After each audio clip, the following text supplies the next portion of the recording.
Oh, you're shooting. Fantastic. Je peux commencer en anglais et je demande les questions. Ouais, vas-y. Okay. Ready? Slate? You're rolling? Yeah. What's going on, guys? Waco from Revolution here with the one and only Denis Flageollet. Last year, I had the great pleasure of participating in a film featuring Denis called Seeking Perfect, and this is a man who indeed seeks perfection in everything he does. So he's also, to me, a master of the chronograph. He actually started with the Maxi Chrono. C'est quelle année le Maxi Chrono? 2004? 2005? 2005, which was an incredible chronograph with 5 hands on the same axis. At the time, it was meant to be 10 hertz. I think eventually it became 5 hertz.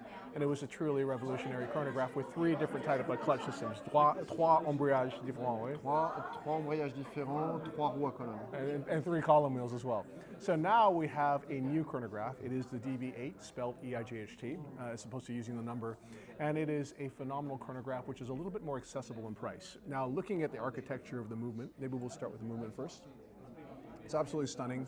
You see full traversing balance wheel for stability, and then you see it's an oscillating pinion. So when I press this button here, you're going to see that this little pinion, it's engaged, okay? So now that little pinion there is going to touch the chronograph wheel. Yes, so as you can see now, the chronograph wheel is turning. Now it lifts off of there, and now it's reset. So again, engaged, and you see the chronograph wheel turning, and then it lifts off, and then reset. So on the front, you'll see it's a monopusher chronograph, so I'll turn it around this way. So Denny, tell us a little bit about this chronograph. Why did you use this configuration of the movement with an oscillating pinion, column wheel, and a precise jumping 60-minute counter? En français? Oh. Je peux demander pourquoi vous avez fait ces mouvements comme ça avec la roue à colonne, pignon oscillante et ces compteurs de minutes avec precise jumping? Pour moi, c'est l'idéal du chronographe monopoussoir en fait.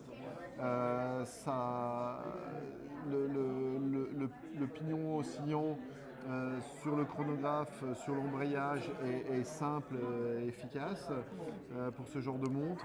Le compteur de minutes, 60 minutes, c'est un petit défi technique parce que c'est pas évident d'avoir 60 minutes sur une compteur de minutes instantané aussi. So we just watched here.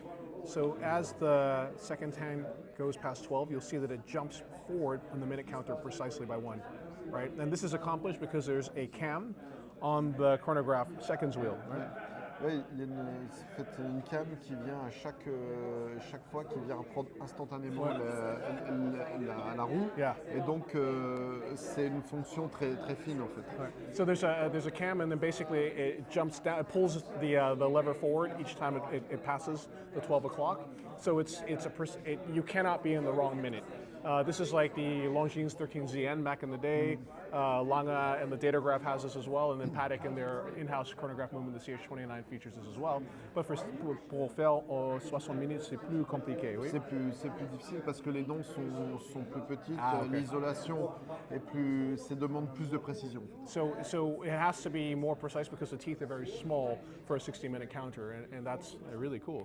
Quand vous êtes chez THA, vous avez fait en fait une chrono pignon oscillante qui est très connue, qui est dans le monopoussoir de Cartier. Est-ce que vous avez toujours cette passion pour les chronos pignon oscillante? Alors, c'est surtout la passion pour le chronographe et puis d'arriver à faire un chronographe qui pour moi était la fonction le plus simple possible. Donc effectivement, ce chronographe-là est un chronographe qui est un chronographe de portée classique, discret. D'ailleurs, c'est pour ça que l'aiguille de compteur de minutes est cachée sous la queue de l'aiguille de seconde. Oui, tout à fait. Et en fait, c'est parce que comme ça, tu n'as pas l'impression forcément d'avoir un chronographe avec toi au poignet. C'est une vision totalement inverse du maxi chrono. J'adore. Avec les 5 aiguilles au centre, qui était vraiment un chronographe de compétition, de course, où les embrayages devaient être très différents, où tout devait être Là, on est dans quelque chose de beaucoup plus J'adore. Élégante. élégant, Ouais. subtil.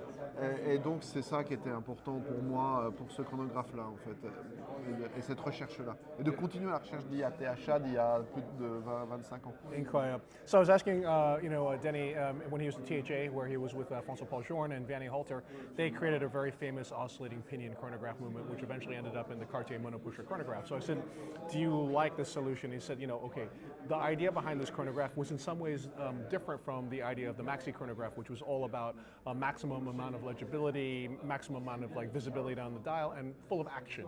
He wanted this to be the ultimate and discreet gentleman's chronographs. He wanted to make a truly elegant chronograph, right? So that's why if you look at the front of the watch, it doesn't immediately register in your mind that it's a chronograph, right? Like it's a monopusher, so you don't see two different pushers. Everything is incorporated into the crown.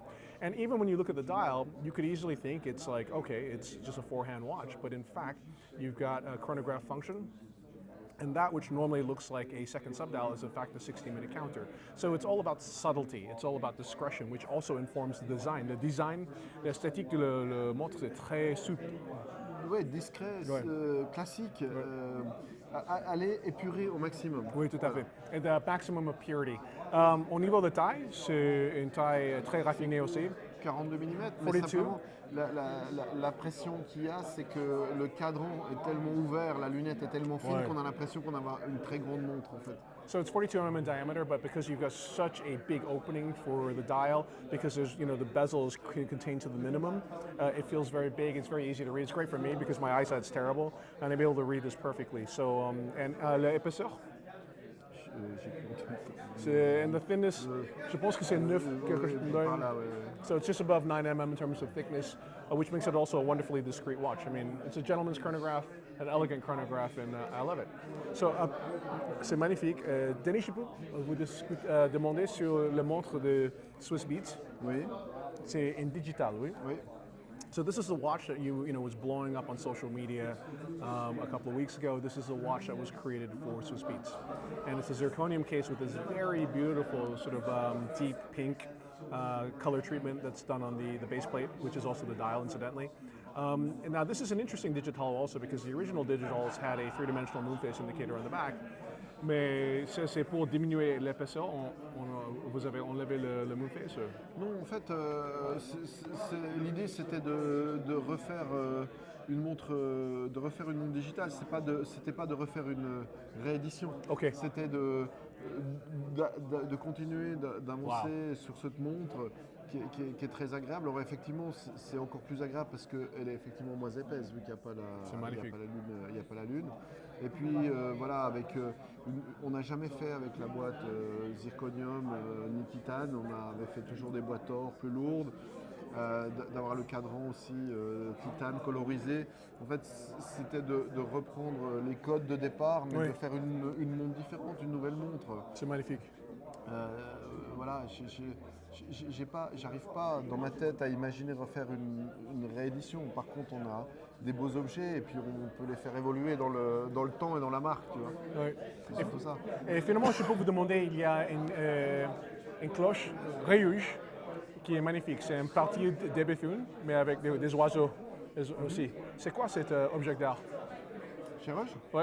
en fait, c'est un peu une vision, un concept. Pour moi, Rush est comme actuellement, les boîtes à musique et les oiseaux chanteurs sont comme quand j'ai trouvé l'horlogerie il y a 40 ans, c'est-à-dire Ouais. mécanique. Les gens ne s'intéressaient plus vraiment à l'horlogerie mécanique et ce que c'était, alors qu'il y avait des merveilles à recréer, à refaire, et ce que l'on voit qui a été fait depuis 40 ans dans l'horlogerie mécanique. Et je me dis que pour la mécanique d'art, c'est la même chose. Et donc, quand j'ai vu voilà, les oiseaux dans une cage, pour moi, on n'est plus là. J'ai envie de libérer les oiseaux. Donc, Oui. pour moi, c'est un petit peu de aussi libérer cet esprit de la mécanique d'art, de sortir d'une certaine habitude qui est maintenant un peu vieillissante et de dire maintenant on a énormément de choses à faire autour de ce projet-là. Et donc voilà, c'est le début, c'est juste un concept, c'est juste enlever déjà la cage, redonner un arbre aux oiseaux, Ouais. ça c'est déjà la base. Ok. Après, redonner le son, redonner tout ce qu'il faut. Ouais. Et je pense qu'on a de nouveau une aventure incroyable pour des dizaines d'années à faire avec cette mécanique d'art. Et on doit l'amener au niveau que les mondes sont arrivés maintenant. I mean, magnifique. So I was asking Denny about Rieuge. So De Bethune bought Rieuge, which is a very famous music box factory. And downstairs, which we'll show you later, is an incredible object of art. It is a clock that has a De Bethune face on it, case on it as well. It's got a lateral indication for the time as well. And then on top of it are the Rieuge famous chirping birds, these singing automaton birds, but without a cage this time. They've been liberated. And Denny was saying it reminds him a lot about the mechanical art right now of automatons and so on. Reminds him a lot of when he started in watchmaking, when it was a low moment for it. There wasn't enough understanding for the general public. It wasn't connected to the culture of today. And if you look at the past 40 years, watchmaking has now not only thrived, but has become more relevant than ever. And I think he would like to do this also for l'objet d'art, for these beautiful objects of art as well, which also feature incredible mechanical know-how. So it's very cool. We'll show that to you as well. But Denis, c'est toujours un très grand plaisir. Félicitations sur une chrono magnifique et comme toujours. Merci, oui. Merci. Cheers, guys.